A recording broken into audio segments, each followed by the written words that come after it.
दोस्तों मेरे यारों, आपके सामने पहेली है ये।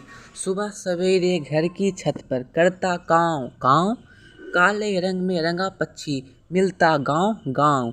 दोस्तों इसका आंसर क्या होगा, प्लीज़ कमेंट कीजिएगा। आपके पास टाइम है सिर्फ 10 सेकेंड। तो चलिए शुरू करते हैं।